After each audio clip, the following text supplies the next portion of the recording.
Shalom para pendengar dan penikmat Sapaan Gembala. Saya Pendeta Emeritus Mungki Sasmita, melayani di Jemaat GKI Sangkras Solo.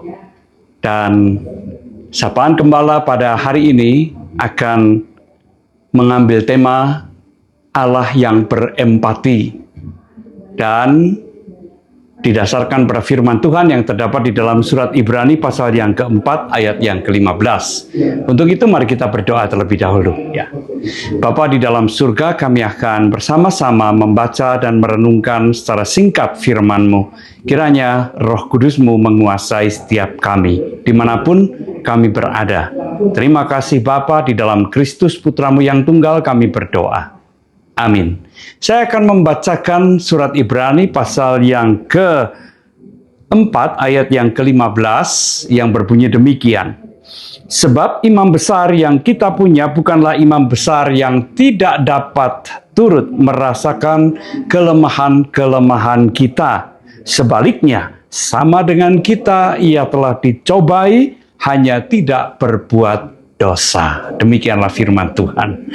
Nah, saudara yang terkasih, ketika kita berada dalam situasi yang sulit, di dalam kedukaan, di dalam pergumulan yang berat, kita tidak tahu apa yang harus kita lakukan, kita tidak tahu apa yang akan menjadi solusi dari pergumulan-pergumulan kita, apa yang kita butuhkan sesungguhnya.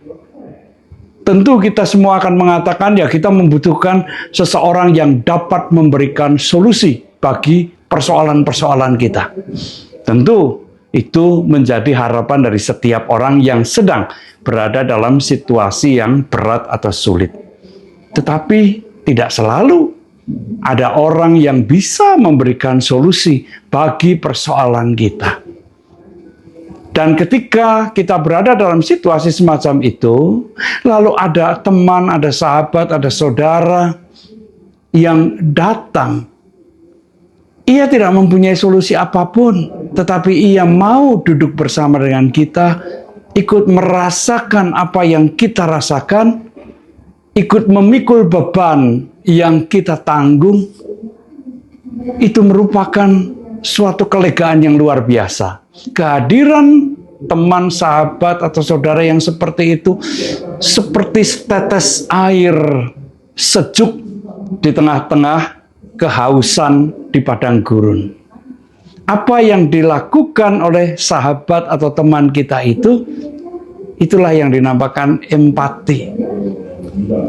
Empati itu sebuah atau suatu kemampuan mental dan emosional untuk dapat ikut merasakan, ikut mengalami, ya, merasa mengalami apa yang dialami atau dipikirkan atau dirasakan oleh orang yang sedang dalam penderitaan. Dan sikap empati itu tidak memunculkan suatu penghakiman.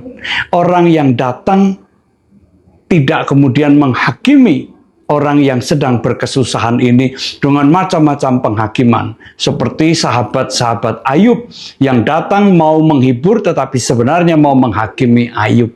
Itu bukan sikap empati. Empati itu tanpa penghakiman. Ia menempatkan diri seolah-olah berada pada posisi orang yang sedang menderita. Nah, saudara yang terkasih di dalam Tuhan Yesus Kristus, bacaan kita tadi mengatakan Yesus Kristus sebagai imam besar turut merasakan, ya, ia dapat turut merasakan penderitaan yang dialami oleh umat manusia.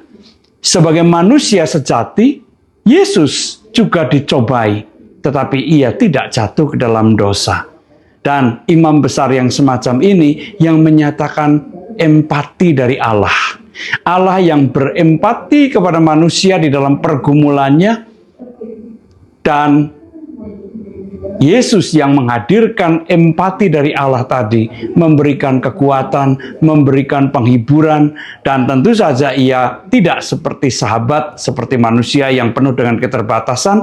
Ia juga mau menuntun kita kepada jalan keluar yang terbaik, yang ia sediakan dalam pergumulan kita.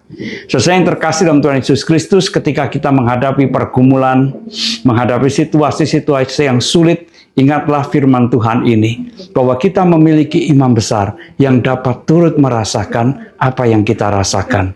Datanglah kepadanya, bersandarlah kepadanya, Ia akan menuntun kita, Ia akan menolong kita, memberikan solusi yang terbaik untuk setiap masalah kita.